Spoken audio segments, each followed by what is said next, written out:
হরি বল। কার্তিক মাসের কৃষ্ণপক্ষের একাদশীর নাম হচ্ছে রমা একাদশী। সামনের 17ই অক্টোবর হলো একাদশী। 17ই অক্টোবর আপনারা একাদশী পালন করবেন। পশ্চিমবঙ্গ বলুন, বাংলাদেশ বলুন, লন্ডন বলুন, আমেরিকা বলুন, অস্ট্রেলিয়া বলুন, সবাই কিন্তু 17ই অক্টোবরই পালন করবেন। আর 18ই অক্টোবর হবে পারণ।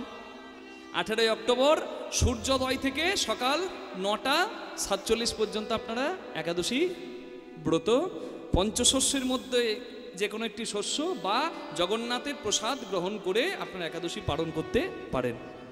এবার যারা বৈষ্ণব মতে আছেন, যারা গোস্বামী মত বা নিম্বার্ক মত বা স্নার্ত মতে নয়, যারা গোস্বামী মত বা ইস্কন মতে আছেন, তারা সকাল 5টা 22 থেকে 9টা 47-এর মধ্যে পালন করে নেবেন। একাদশীর দিন কি করতে হবে কি না করতে হবে আপনারা সবাই জানেন।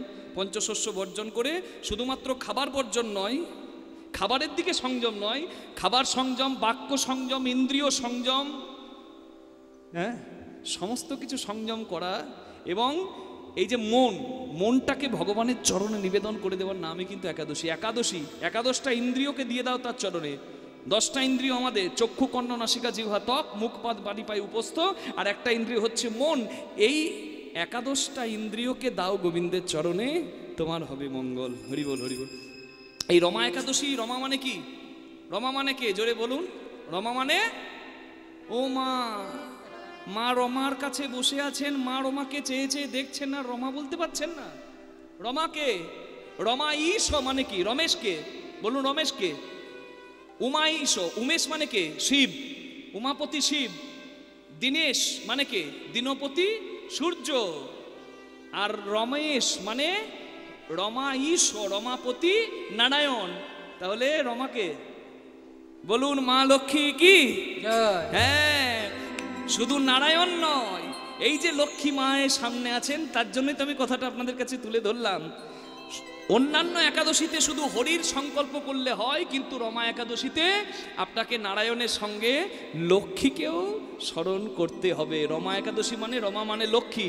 যেহেতু উত্থান একাদশীতে, পরের একাদশীতে প্রভু আমার উঠবেন, তাই আপনি উত্থান একাদশীতে যেহেতু প্রভু উঠবেন, তার আগে আপনি একাদশীতে মা লক্ষ্মীকে স্মরণ করছেন। বোঝা যাচ্ছে? মা, এর মাহাত্ম্য কোথায় বলা আছে? স্কন্দ পুরাণে। মাহাত্ম্য কোথায় বলা আছে? ব্রহ্ম বৈবর্ত পুরাণে। স্কন্দ পুরাণে নয়, ব্রহ্ম বৈবর্ত পুরাণে যুধিষ্ঠির কৃষ্ণ সংবাদে বলা আছে। হরিবল, হরিবল, হরিবল, হরিবল।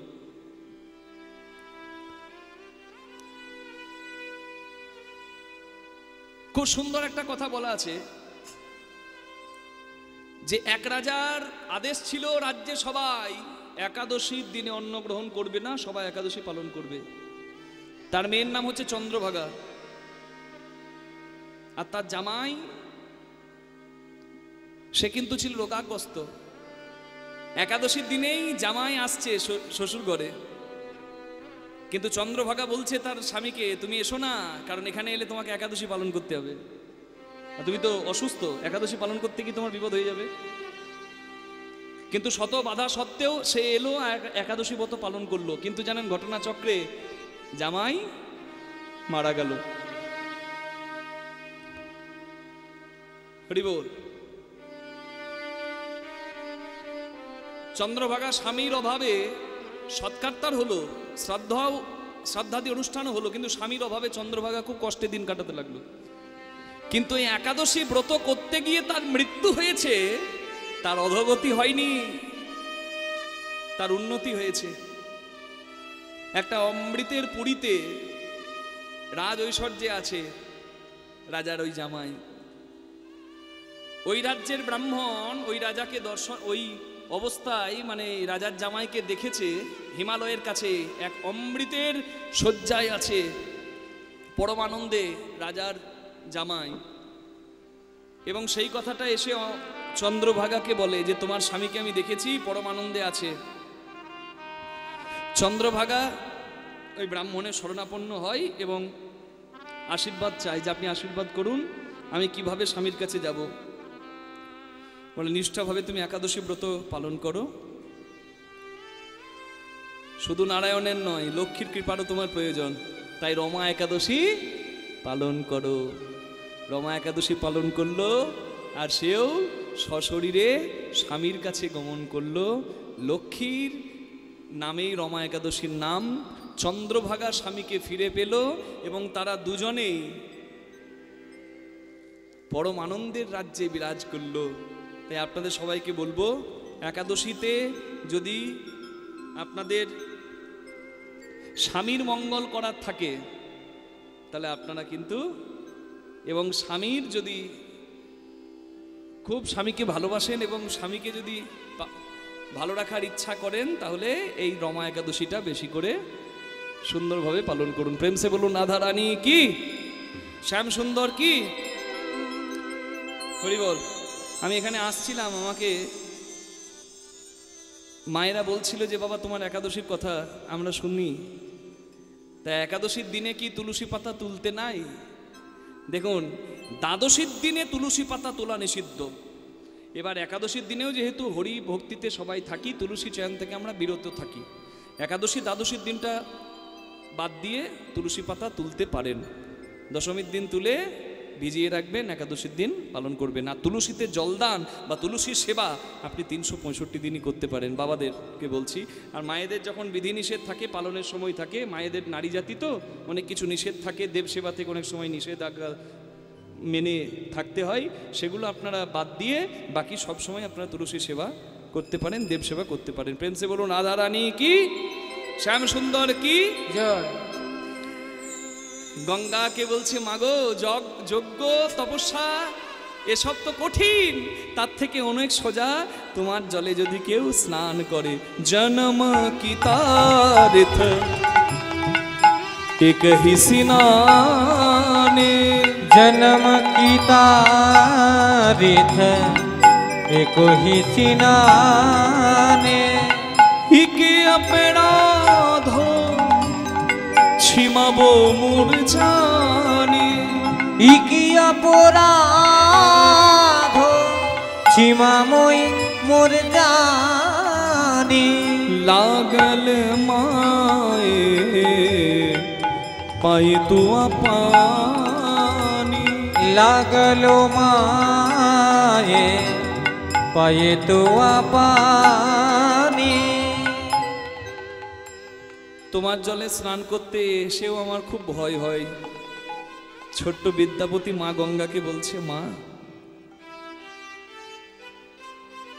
তোমার জলে স্নান করলে যদি কারোর একাদশীও না করা থাকে, শিব চতুর্দশী না করা থাকে, দুর্গাষ্টমী না করা থাকে, রামনবমী না করা থাকে, কৃষ্ণ জন্মাষ্টমী না করা থাকে, তবুও যদি গঙ্গা জলে স্নান করে কেউ, তার উদ্ধার হয়।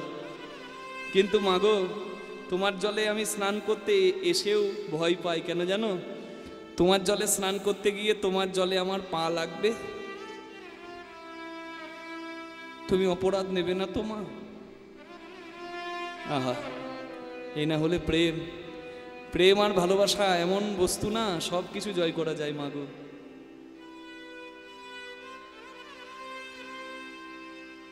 প্রেম ভালোবাসা দিয়ে সব কিছু জয় করা যায়। বিদ্যাপতি হাত জোর করে চোখের জল ফেলে বলছে, মা আমি জানি ছেলে যখন মায়ের কোলে চাপে ছেলের পাটা মায়ের বুকে লাগে, কিন্তু মা তো অপরাধ নেয় না। তা তোমার জলে স্নান করতে গেলে আমার পাটা তো তোমার জলে লাগবে। মা, হে মা গঙ্গা, তুমি যেন অপরাধ নিও না। গঙ্গা জলে নেমে যেতে নাই, গঙ্গা জলে পা দেবার আগে আগে প্রণাম করে নিতে হয়, গঙ্গা গঙ্গা গঙ্গা বলে। সদ্য পাতক সংহন্ত্রী সদ্য দুঃখ বিনাশিনী সুখদা মক্ষদা গঙ্গা গঙ্গৈব পরমা গতি। ভানৈ বিদ্যাপতি সমাদৌতো হে, ভানৈ বিদ্যাপতি সমাদমতো अंतकाले जने बिसरिहु मोए, अंतकाले जाने बिसरिहि मोहे। मागो तखन जेन भूलो ना मा, तखन जेन भूलो ना मा। যখন হরি বলে আমি যাব চলে, তুমি সেদিন যেন ভুলো হরি বল। না মা। মায়েরা আজকে যে কৃষ্ণদাস আপনাদের সামনে দাঁড়িয়ে কীর্তন গাইছে, সেই কৃষ্ণদাস কি শেষ দিন পর্যন্ত গাইতে পারবে? কেউ কি শেষ দিন পর্যন্ত এমন থাকে?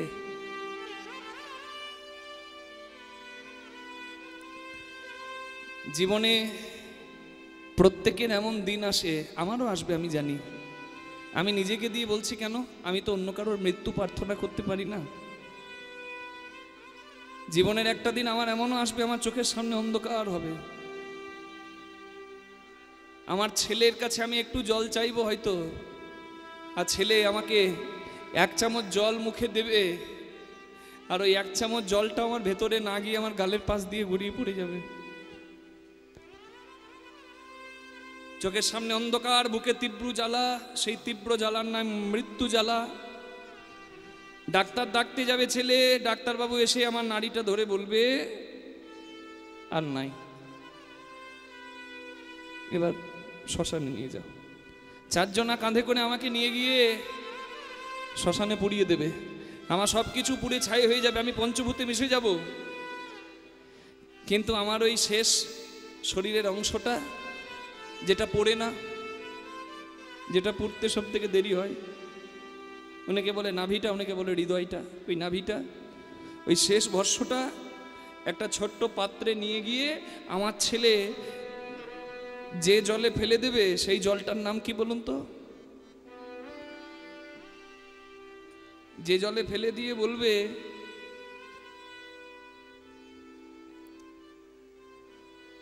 দিব্যং লোকং সো গচ্ছতু, হরি বল, ফেলে দিয়ে বলে যে তুমি যেন তরিয়ে দিও, সেই জলটার নাম কি? গঙ্গা জল। তাই বিদ্যাপতি বলছে, মা সবাই তো শেষ দিনে তোমার কোলে জায়গা পায়, তুমি আমাকে জায়গা দেবে তো?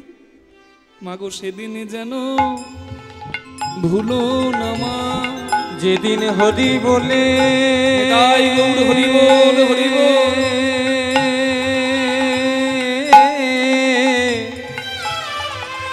আমি যাব চলে, মাগো ঠাঁই দিও তোমার কোলে, যেদিন হরি বলে যাব চলে, মাগো ঠাঁই দিও তোমার কোলে, যেদিন হরি বলে যাব চলে, ঠাই দিও তোমার কোলে, যেদিন হরি বলে যাব চলে, ঠাই দিও মা তোমার কোলে, হরি বলে যাব চলে, ঠাই দিও মা তোমার কোলে। তুমি সেদিন যেন ভুলো না মা। নম গঙ্গে মা গঙ্গে, মা গঙ্গে নম গঙ্গে, নম গঙ্গে মা গঙ্গে, নম গঙ্গে সদ্য পাতক সংহন্তি, নম গঙ্গে সদ্য দুঃখ বিনাশিনী,